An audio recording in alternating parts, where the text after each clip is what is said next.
Movie की शुरुआत में फ्यूचर की दुनिया को दिखाया जाता है जो कि अब पूरी तरह से बंजर वीरान हो चुकी है। लोग पानी के लिए एक दूसरे की जान लेने के लिए तैयार हैं क्योंकि इस दुनिया में सबसे बड़ी कमी अब पानी की है। यहाँ पे हमें अर्नेस्ट नाम के एक आदमी को दिखाई जाता है जो कि अपने बेटे और बेटी के साथ एक टाउन हाउस में रहता है। उसके पास यहाँ पर एक बहुत ही बड़ी जमीन है जिसमें आज से कई साल पहले वो और उसके फादर खेती किया करते थे। तब यहाँ हरियाली हुआ करती थी, लेकिन उसके बच्चों ने उस हरियाली को कभी नहीं देखा था। लेकिन आर्स को आज भी यकीन है कि एक बार फिर से ये जमीन हरी भरी होगी। हालांकि बाकी लोगों को अब ऐसा नहीं लगता था, इसलिए सभी लोग इस जगह को छोड़ चुके होते हैं। एनर्स के पास एक गधा भी होता है जिसके ऊपर वह सामान लाकर उन लोगों को सप्लाई करता है जो कि इस बीहड़ में जमीन की गहराइयों से पानी निकालने का काम करते हैं। दरअसल ये गवर्नमेंट के लिए काम करते हैं। आर्नस अपनी बेटी के साथ उनके पास जाता है और कहता है कि मुझे खेती के लिए पानी की जरूरत है, लेकिन वह साफ साफ इनकार कर देते हैं कि इतना पानी तुम्हें कोई भी नहीं दे सकता, और अगर कोई देगा भी तो इसके लिए तुम्हें एक बहुत ही बड़ी कीमत चुकानी होगी, यानी कि बहुत सारे पैसे जो कि आर्नस के पास नहीं है। अब इसीलिए आर्नस अपने बेटे और अपने खच्चर को लेकर घर के लिए वापस निकल पड़ता है, लेकिन रास्ते में उसके खच्चर की टांग टूट जाती है। अब वो चल नहीं सकता था और अब इसीलिए आर्नस को ना चाहते हुए भी उसे मारना पड़ता है। अब इसके बाद ये दोनों घर आ जाते हैं जहाँ पर हम आर्नस की बेटी को देखते हैं जो कि खाने की प्लेटों को रेत से साफ कर रही होती है, क्योंकि अब पानी ना होने से बर्तन इसी तरह से साफ किए जाते हैं। अब क्योंकि इनका खच्चर मारा गया था इसीलिए इन्हें एक नए खच्चर की जरूरत है। इसीलिए अगली सुबह अर्नेस्ट अपने बेटे को लेकर एक जगह पर जाता है जहाँ पर की रोबोटिक एनिमल की बोली लग रही होती है। यहाँ पर सभी लोग बोली लगा रहे होते हैं। यहाँ पर फ्लेम नाम का भी एक आदमी होता है, लेकिन आर्नस किसी तरह से इस रोबोटिक खच्चर को खरीद लेता है। अब उसके पास एक रोबोटिक एनिमल है जो कि इनके काफी काम आने वाला था फ्लेम को। ये बिल्कुल अच्छा नहीं लगता क्योंकि वो इस रोबोटिक एनिमल को खरीदना चाहता था। इसके बाद अर्नेस्ट अपने बेटे को ले घर एक हॉस्पिटल जाता है जहाँ पर कि आर्नेस्ट की वाइफ यानी कि उसके बेटे की मॉम है जो कि एक खास फ्रेम के साथ ही चल सकती है। दरअसल उसका एक एक्सीडेंट हुआ था जिस वजह से वो चल नहीं सकती और उसे चलने के लिए इस तरह के खास फ्रेम की जरूरत है। ये फ्रेम काफी महंगा होता है जिससे अर्नेस्ट अफोर्ड नहीं कर सकता था और इसीलिए उसकी वाइफ को हमेशा हॉस्पिटल में ही रहना पड़ता है। अर्नेस्ट अपनी वाइफ से मिलने के बाद अपने बेटे के साथ अपने घर की तरफ निकल पड़ता है जहाँ रास्ते में उसे एक लड़का मिलता है जिसका नाम रोबी है। रोबी की माली हालत काफी खराब होती है। उसके पास एक बच्चा भी होता है जिसे वो बेचना चाहता था क्योंकि उसके पास खाने पीने तक के पैसे नहीं है और वह नहीं चाहता कि उसका बच्चा मारा जाए, लेकिन अर्नेस्ट उसे ऐसा करने से मना करता है। वो कहता है कि तुम्हें हिम्मत नहीं हार चाहिए और वो उसे पीने के लिए पानी भी देता है। अर्नेस्ट को ये लड़का पहले से जानता है, वो उसकी बेटी को भी जानता था। वो अर्नेस्ट को बताता है कि तुम्हारी बेटी का किसी के साथ अफेयर चल रहा है जिसके बारे में तुम्हें कुछ भी नहीं पता। इस बात से अर्नेस्ट को बहुत गुस्सा आता है। वो अपनी बेटी के पास जाता है कि तुम्हें मुझे बताना चाहिए था, जिस पर अर्नेस्ट की बेटी के कहती है कि मैं अपनी जिंदगी की खुद मालिक हूँ, मैं जो चाहूँ वो कर सकती हूँ। अर्नेस्ट को बहुत गुस्सा आता है, इसलिए वो अपनी बेटी को घर में लॉक कर देता है। वहीं एक सुबह अर्नेस्ट देखता है कि उसका रोबोटिक एनिमल किसी ने चुरा लिया है। उसे बहुत दुख होता है और उसे फ्लेम पर शक होता है, लेकिन तभी यहाँ पर वाटर सप्लाई के लोग जो कि यहाँ के सबसे ताकतवर लोग हैं वो यहाँ पहुँच जाते हैं और आर्न आस को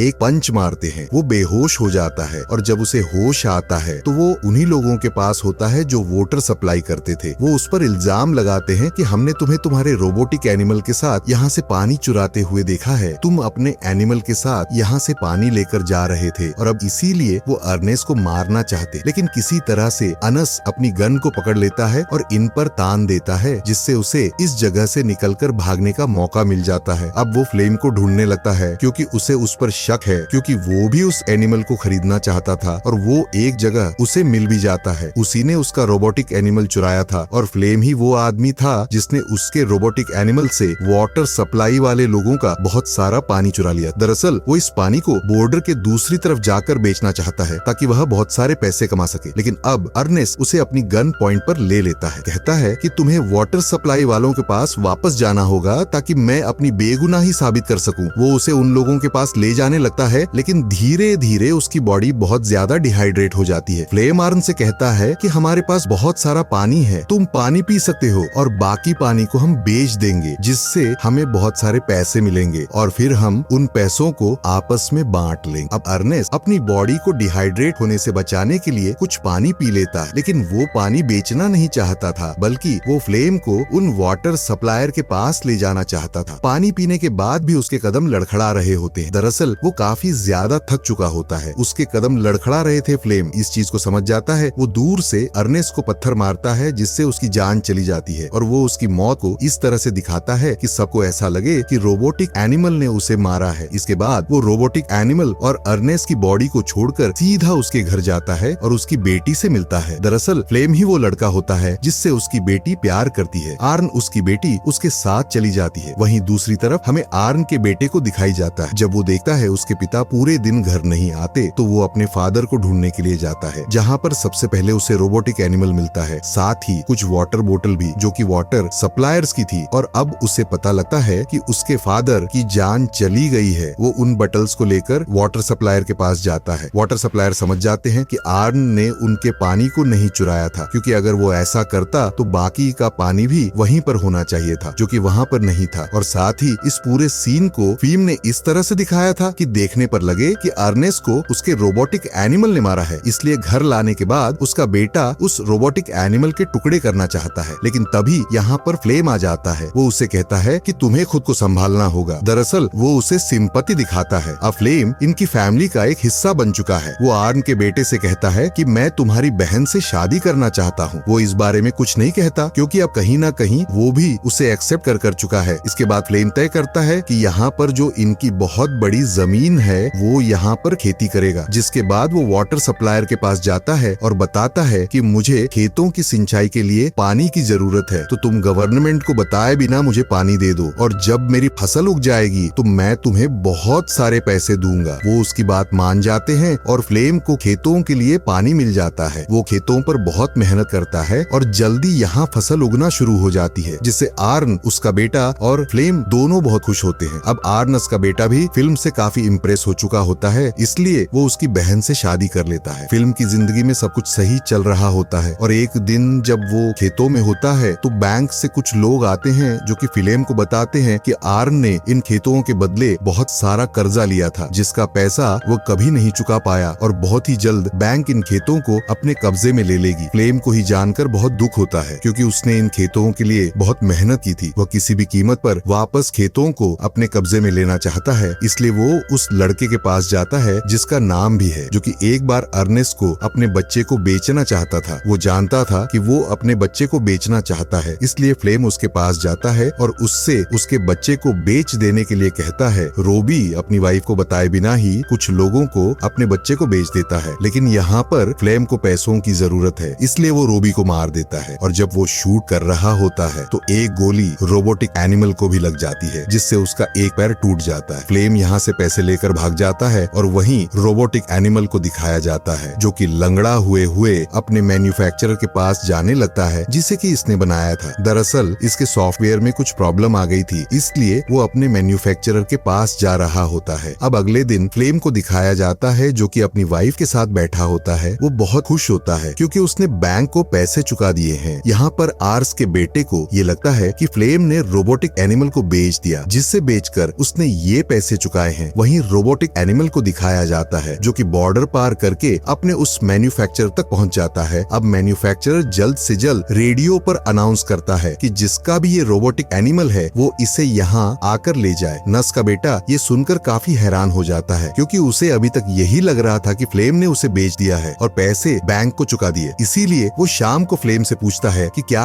तुमने उस रोबोटिक एनिमल को बेच दिया। ये सुनकर फ्लेम को बहुत गुस्सा आता है। वो उसे उल्टा सीधा कहना शुरू कर देता है और यह बातें सुनकर फ्लेम के बेटे को उस पर शक हो जाता है। वो कहता है कि वो अगले दिन हॉस्पिटल अपनी मॉम से मिलने के लिए जाएगा, लेकिन अगले दिन वो हॉस्पिटल ना जाकर उस जगह जाता है जहाँ पर कि मैन्युफैक्चरर के पास वो रोबोटिक एनिमल था, जो कि बॉर्डर के दूसरी तरफ है, जहाँ पर उस आदमी की कंपनी जो कि इन रोबोटिक एनिमल को बनाती है वंश के बेटे को उसके रोबोट को वापस कर देते हैं। साथ ही उसे रोबोट के एक खास फंक्शन को भी बताते हैं जिसमें वो बहुत सारी फुटेज को रिकॉर्ड कर सकता था। और जब अर्नेस्ट का बेटा उन फुटेज को चेक करता है तो उसे पता लगता है कि जिसने उसके फादर को मारा था वो और कोई नहीं बल्कि फ्लेम है। ये देखकर वो पूरी तरह से चौंक जाता है। अब वो समझ जाता है कि इस रोबोटिक एनिमल ने उसके फादर को नहीं मारा बल्कि फ्लेम ने मारा है। वो घर वापस आता है और फ्लेम से पूछता है कि रोबोटिक एनिमल अपने आप ही घर वापस आ गया, जबकि तुमने कहा था कि तुमने उसे बेचकर बैंक को पैसे चुकाए हैं, जिस बात पर वो और झूठ कहता है। जिस पर पर अर्नेस्ट के बेटे को और गुस्सा आता है। इस वक्त अर्नेस्ट का बेटा फ्लेम से कुछ नहीं कहता, लेकिन वो इतना जरूर कहता है कि तुम्हें रोबी बुला रहा था। ये सुनकर फ्लेम पूरी तरह से चौंक जाता है, क्योंकि रोबी को तो खुद उसने मारा था, लेकिन इस बात पर वो ज्यादा ध्यान नहीं देता। अगले दिन उसे एक लेटर आता है जो कि रोबी का था। उसमें लिखा था, मैं बहुत परेशानी में हूँ और तुम्हें मेरी मदद के लिए आना होगा। रोबी ने उसे यहाँ से बहुत दूर एक बीहड़ में बुलाया था। फ्लेम तय करता है कि वो वहाँ पर जाएगा और वो अपने रोबोटिक एनिमल के साथ वहाँ तक पहुँच जाता है, लेकिन जब वो थोड़ा सा आगे जाता है तो वो एक गड्ढे में गिर जाता है और गिरने की वजह से उसके दोनों पैर टूट जाते हैं और तभी उसे अपने ऊपर एक परछाई दिखती है। ये परछाई आर्न उसके बेटे की थी। दरअसल उसी ने रोबी के नाम से उसे झूठ लेटर लिखा था और जब फ्लेम उसकी आंखों को देखता है तो वो समझ जाता है कि आर्न उसके बेटे को सब पता चल गया है। वो उसे यकीन दिलाने की कोशिश करता है कि वो एक एक्सीडेंट था, मैंने जानबूझकर कुछ नहीं किया था, लेकिन अवारनेस के बेटे को सब कुछ पता था। इसीलिए वो फ्लेम को वहां मारकर उस रोबोटिक एनिमल को लेकर अपने घर आ जाता है। घर आकर वो फ्लेम के बारे में अपनी बहन को कुछ भी नहीं बताता, क्योंकि वो उसके बच्चे की माँ बनने वाली है। वो प्रेग्नेंट है। जब कुछ और दिनों तक फ्लेम घर वापस नहीं आता तो आर्न की बेटी अपने भाई से पूछती है कि फ्लेम अभी तक घर वापस क्यों नहीं आया। उसका भाई उससे कहता है कि तुम्हें कुछ और इंतजार करना चाहिए, लेकिन अब वो भी बहुत इंतजार कर चुकी है। वो अपने भाई से कहती है कि हमें मोम को घर वापस ले आना चाहिए। दरअसल अब इनके पास पैसे हैं, क्योंकि इनकी फसल पक चुकी है और अब ये अपनी मम के उस फ्रेम वायर के खर्चे को अफोर्ड कर सकते हैं। साथ ही यह भी विश करते हैं कि अब इनके घर में एक बेटी पैदा हो। इसी के साथ ये कहानी यहाँ पर खत्म हो जाती है। उम्मीद करता हूँ आपको वीडियो पसंद आई हो। अगर वीडियो अच्छी लगी हो तो वीडियो को लाइक और कमेंट करके बताएं। साथ ही चैनल पर पहली बार आए हैं तो सब्सक्राइब भी कर लें। मिलते हैं हमारी अगली शानदार वीडियो में।